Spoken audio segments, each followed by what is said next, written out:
E essa reportagem que nós vamos apresentar agora conta uma parte daquilo que tem que ser contado sempre, sempre a gente precisa ver o que é que já aconteceu, os bons, né, momentos e pontos dessa história que teve muita infâmia, mas dela nós podemos também extrair orgulho. Põe para rodar. No vídeo, as crianças cantam um hino da Força Expedicionária Brasileira. Poderia ter sido gravado em qualquer lugar do Brasil, mas foi feito na Itália. Nossa vitória final, O Gustavo é filho do Major Avestil Justo Ferreira, que lutou na Segunda Guerra Mundial. Ele se emocionou ao ver o gesto de gratidão e reconhecimento dos italianos aos heróis do nosso país. Os brasileiros se uniram às tropas do exército americano para impedir o deslocamento alemão na Europa. Isso é muito emocionante, deixa a gente muito emotivo, mas a Itália reconhece os brasileiros porque eles fizeram uma campanha valorizando o italiano. Então, eles ajudaram, libertaram a Itália do fascismo e os nazistas diziam muitas vezes que o brasileiro era uns bichos, comia gente, eram os antropofóbicos, então tinha muita... O italiano tinha medo. E quando ele viu o brasileiro, não, ele sentiu que o brasileiro era uma pessoa boníssima, muito dada e que fez muito bem a eles. O pai do Gustavo não gostava de falar sobre a guerra. Eram lembranças muito tristes, dizia ele.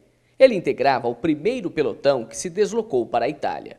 O terceiro sargento Avestil, do grupo de fuzileiros do Exército, foi para o fronte muito jovem, como a maioria dos pracinhas brasileiros. Na volta a Marília, recebeu muitas medalhas pelo ato de bravura, guardadas com muito orgulho pelo filho. São medalhas muito valorosas, muito gloriosas, que enaltecem qualquer filho. Gustavo também guarda registro das ações do Exército Brasileiro na Itália. Em um deles, datado de 7 de maio de 1945, um oficial do Exército americano cumprimenta o general João Batista Mascarenhas de Moraes, comandante da 1ª Divisão de Infantaria Expedicionária Brasileira. A mensagem diz: acabo de ter conhecimento de sua grande vitória com a rendição total da 148ª Divisão de Infantaria Alemã. Peço aceitar minhas calorosas felicitações, não só em meu nome, como de todo o exército de minha pátria. No dia seguinte, foi declarada a vitória dos aliados sobre o exército alemão. O Brasil esteve no combate com mais de 25 mil homens. 451 deles não voltaram para casa. Marília contribuiu para o esforço de guerra enviando 27 militares para o fronte na Itália. Este monumento no centro da cidade guarda os nomes de todos eles, exaltando o feito heróico realizado pelos expedicionários brasileiros. Hoje, o historiador Antônio César Landi tem 80 anos. Quando a guerra acabou, ele tinha só 5 anos, mas herdou do pai o patriotismo e o amor pelo exército brasileiro. Para ele, a conquista do Monte Castelo está entre os feitos mais importantes dos pracinhas. Não foi só o Monte Castelo, não. Teve muitos outros combates terríveis. Tomaram muitos montes lá, certo? Mas a tomada de Montese, os norte-americanos viram que o brasileiro tinha muita coragem e sabiam agir, deixaram que eles fossem sozinhos. Em Montese, você vê logo que é um monte, né? Tinha 800 casas de pedra alojadas por alemães. Os brasileiros arrancaram tudo na granada.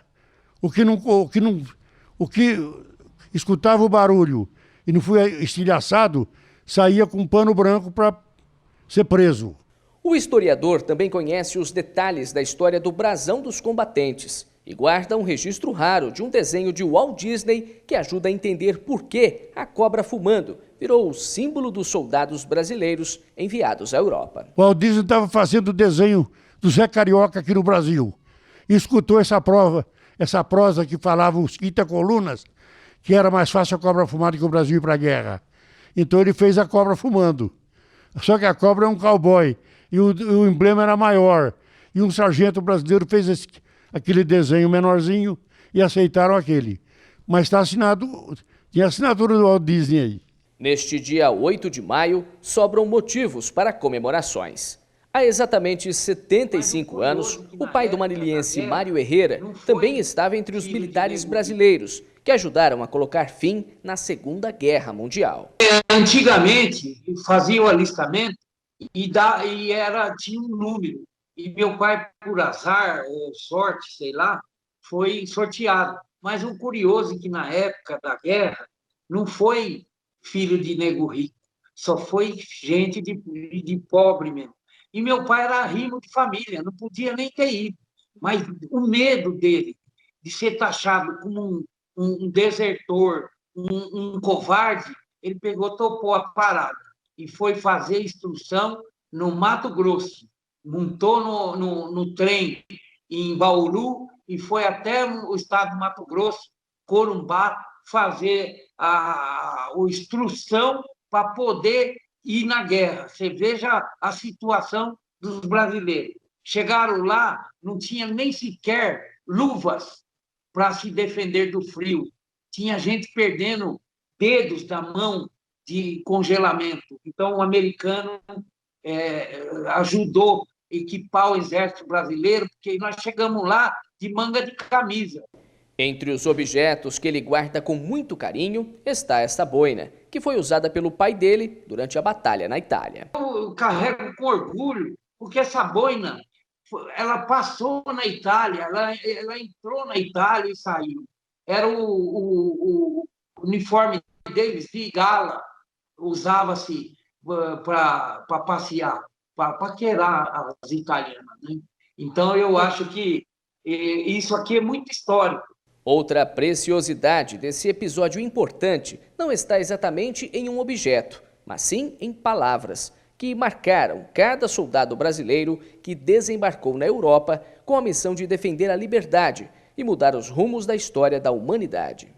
Nas terras da Itália, aportei, vindo do longínquo Brasil, por amor à liberdade, com garra e destemor lutei. Homenagem dos ex-combatentes da Segunda Guerra Mundial.